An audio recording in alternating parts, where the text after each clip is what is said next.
Good morning, gods and goddesses. It's been a minute since I've done a video. Today is October 26th at 6:12 a.m. So I'm going to talk a little bit about the Sirius star, which is called the dog star, one of the brightest stars known in the sky. According to NASA, it has two times this. It's the mass of two times of that of the Earth's sun. So if the star were placed next to our sun, Sirius would outshine it more than 20 times over. So to find it, you have to use the Orion belt as a pointer. The belt's three stars point downward toward Sirius to the left. So what kind of star is Sirius in the sky? Sirius is known as a binary star system, so it's usually visible. It looks like one star. Sirius actually consists of two stars that are relatively close together, known as Sirius A and Sirius B. So Sirius is the brightest star in the night sky. Its name is derived from the Greek word epaic. The star is don't quote me if I'm not sure if that's right or not, but the star is designated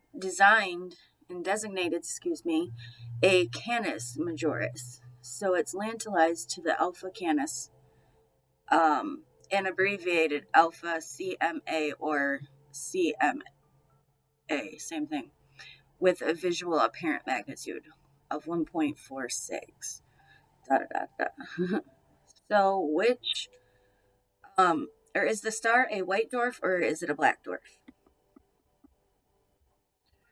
It is studying Sirius. Sirius B is a white dwarf star, which is the last observable stage of a low to medium mass star, which dwarfs get dimmer and dimmer until they eventually stop burning and they go dark, and thus becoming black dwarf stars. So the theoretical final stage of it is the star's evolution.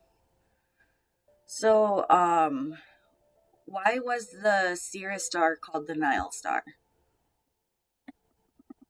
And this is linked to Egypt, ancient Egypt, and the pyramids and everything like that. So according to Space.com, space watching columnist Joe Rayo, the Egyptians called Sirius the Nile star because it always returned just before the river rose and so announced the coming of floodwaters that would nourish their lands.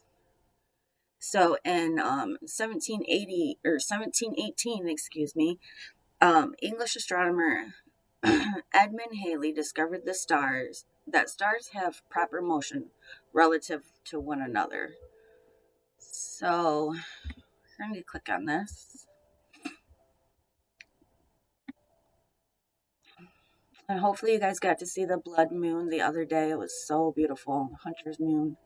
So Sirius is also known as the dog star, which is Sirius A. It is the brightest star in Earth's night sky. The name means glowing in Greek. A fitting description as only a few planets, so the full moon and the International Space Station outshines this star completely. It's because Sirius is so bright, it was well known to the ancients, and that's why they studied this star moreover, because it was so bright, and they discovered it is a companion star. So it has A and B. So in 1862, surprised astronomers when they found it that the star you can see with the naked eye is called Sirius A, or sometimes just Sirius. So in this article, they were clearly stating that that's what they were talking about with Sirius B. So Sirius B is 10,000 times dimmer than Sirius A. So it's so dim and therefore so difficult to see from the Earth that astronomers couldn't estimate its mass until 2005. So thanks to the data from the Hubble Space Telescope, they found out that information. So yeah, the way to find it is you have to find the Orion belt, and it is the two stars downward toward the left, it said. So today Sirius is nicknamed the dog star, which we said before, because it is part of a constellation, Canis Major. So it's Latin for the greater dog. The expansion of the dog days refers to the period from July 3rd to August 11th, when Sirius rises in conjunction with the sun. So that's really cool to see. So if you want to see it rise with the conjunction of the sun, you'd have to look from July 3rd to August 11th. So the ancients felt that the combination of the sun during the day and the star at night was responsible for the extreme heat during the midsummer.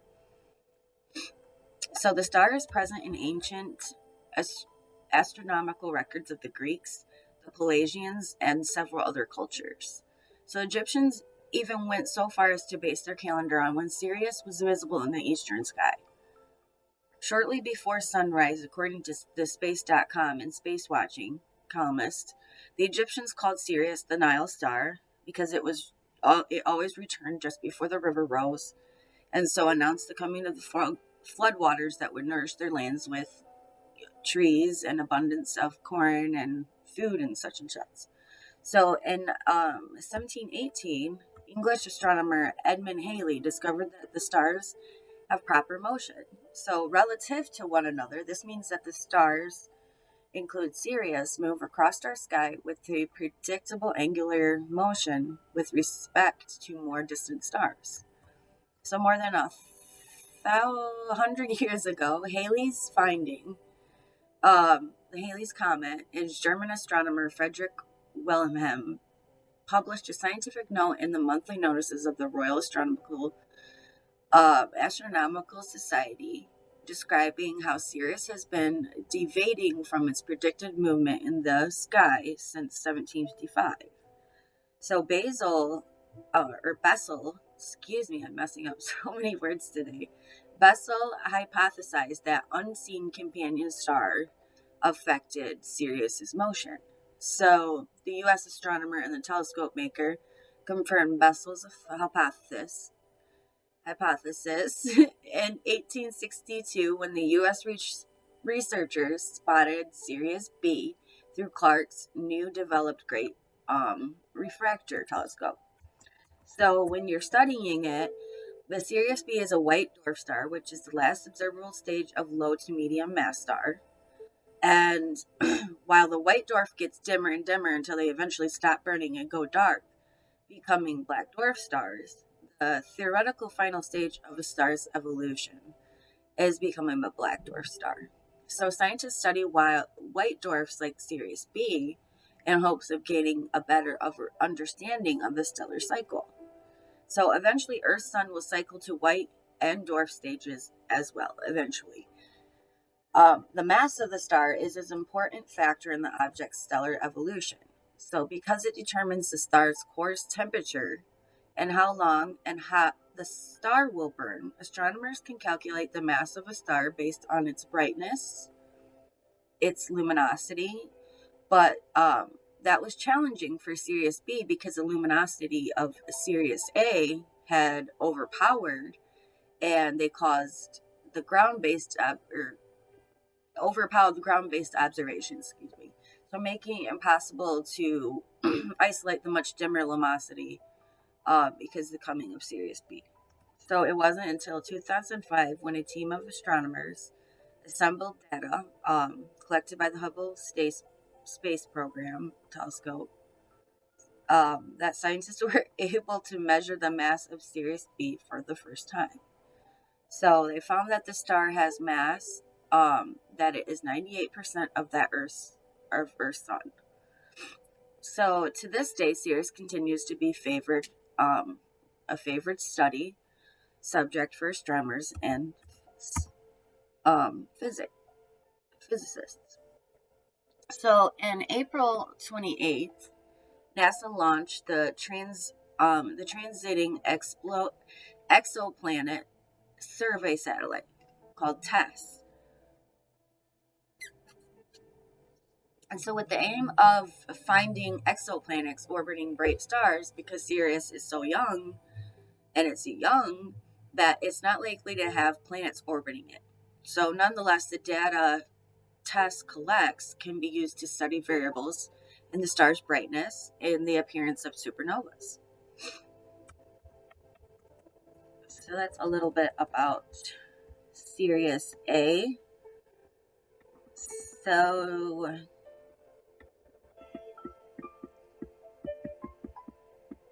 and also Scorpio season has arrived.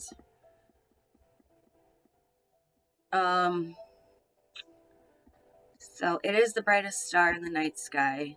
It is a young star, and um,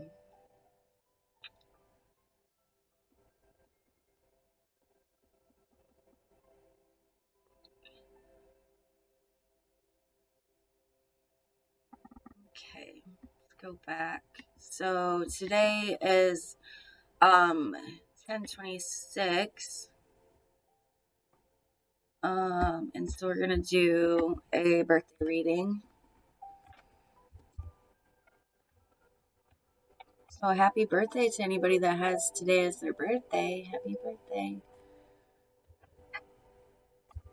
I hope you all are doing fantastic and well.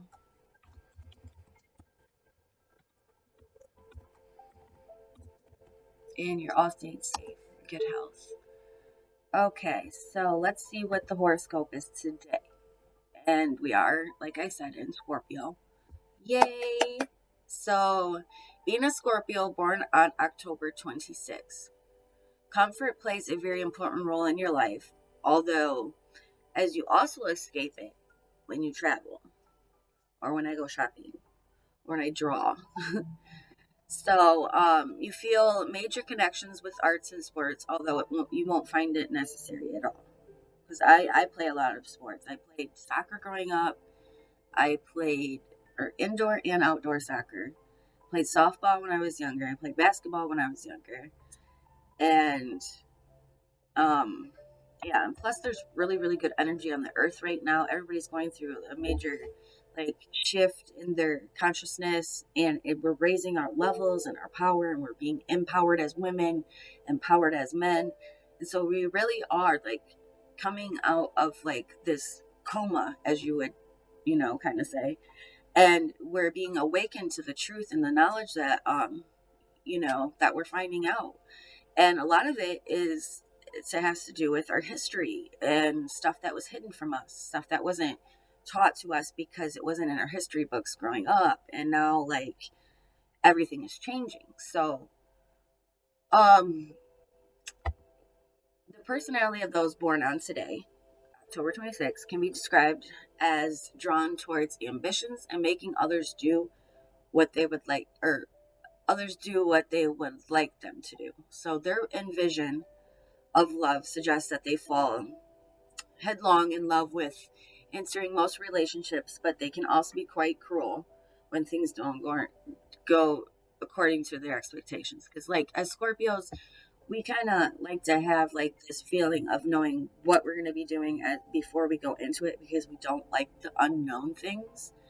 And like, so we expect people to like, I guess we naturally expect them to do certain things without like, saying it outward, like, hey, do this. We just expect it because it's a natural thing to our trait. Like, we just observe and we assume that people are going to do what we want them to do, type of thing. But it is also not a good trait to have also, because when you expect that much and none of it ever happens, you get this feeling of being let down a lot, and it's just kind of a crummy feeling, really. So the most compatible with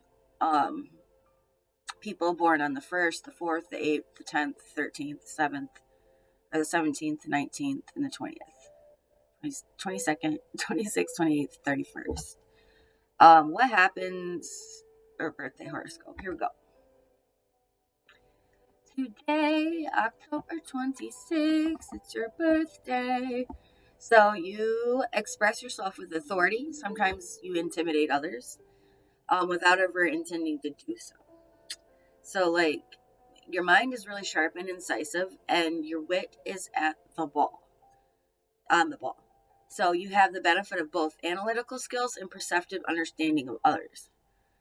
That's what I have. Like, I can understand other people and the way they're feeling, and then know not to like do certain things around them or be a certain way around them, because I know that, you know, it makes them uncomfortable. So it's hard to put anything past you. So when you care about someone, you generously to a fault. And although you certainly possess business senses and the ability, you're not a traditional business person, and that you have a strong idealistic and humanitarian side to your nature.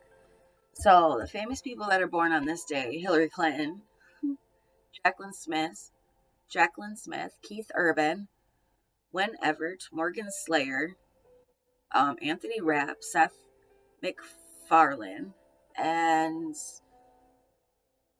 James Pickens Jr. So again this year, the sun and the moon, they harmonize in the solar return chart, and we get a good omen. So this year ahead is likely to be quite balanced. You could be comfortable in demand and personal power, personal popularity growing, and you're able to achieve that direct descent of balance between your work and then your play. So personal and your professional life, for the most part, you're on top of the game this year. And you tend to make more positive decisions and more balanced decisions in your connections with others quite readily. So you're doing really good as far as like your relationships, your friendships, your personality, your personal stuff in your profession. So the ability to handle your own emotions successfully reduces stress on you, your mind, and your body. So as Mars is in Jupiter, it influences our solar return chart, and it infuses the earth with an enterprising spirit. So this is a strong aspect for professionals as well as personal opportunities, because your faith is in your ability to produce, and to win. It takes you places that you perhaps have never imagined going. So there can be positive outcomes in competitive activities, including your sports, your business, you're being more courageous about discovering the right activities for you and finding what fits you. And you're especially ready to take on a new challenge because you're getting kind of bored. So even so, when Mars is in Pluto energy, as with you this year, is a little more complicated. So the influence was also present in the solar system return last year, if channeled positively. You could make mountains move when it comes to pushing objects ahead of you. So if mishandled, you can become really stressed, bothered, and hell-bent on having your way and having it done your way, and when and how. So the bottom line is a tendency towards obsessiveness or compulsive disorder behavior. Avoid taking extreme measures to make things happen your way, because remember when we talked earlier ahead that Scorpios like to expect things from other people, and they expect people to do things their certain way, and sometimes it doesn't happen that way, and then you get hell bent on it all being completely wrong. So you're especially charming, you're vivacious during this period of your life, and others notice you for your uniquely defined individuality and your style. So this year is strong for getting advice with a partner for a special relationship to boost your confidence and encourage alertness. Pleasing circumstances surrounding your life and your love life, your finances, and creates pursuits are in store. You might receive financial backing or special gifts coming your way. You seek a little bit more from your love life, and you are likely to receive it. You might fall in love or enhance an existing relationship that you had, and a little more will open up with your heart, and then you're ready to take on that commitment and the creativity that you guys share. So some caution with your personal finances and your social relationships. That's different than your regular relationships. So, for most importantly, you should do your best to watch out for tendencies towards self deception. Things might not go too good to be true, simply because you want to see the best. You want to see the best outcome out there for you. So, um, and 2021 is a number 5 year for you. Okay, so it's ruled with Mercury. So this year of discovering your freedom and your natural nature inside of you and your open mindedness to the earth and to the spirits and God, um, it's a good time to advertise, promote your business, sell some things you need to get rid of. Surprises are in store, and the routine is broken for the better. So you're breaking a routine, and you're having, more things come your way. This is a year when exciting relationships can be formed, love, just before the holidays. So perfect timing to spend with your loved one during times like that is like so special. So you are ready. You are already in a partnership. If you are already, new life is breathed into relationships. Okay, so advice: explore, look, don't settle for what you don't deserve. Keep your eyes open for opportunities and diversity, and mingle a little. Okay. Um, so yeah, that's the birthday astrology and horoscope for October 26th. And I hope you gods and goddesses are all doing amazingly well. And I hope you enjoyed my video. Until next time, I will see you all again very, very soon.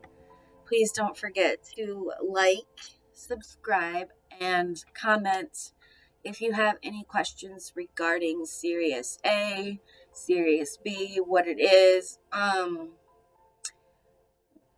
about your birthday. And happy birthday again. I hope you guys are amazing, and namaste.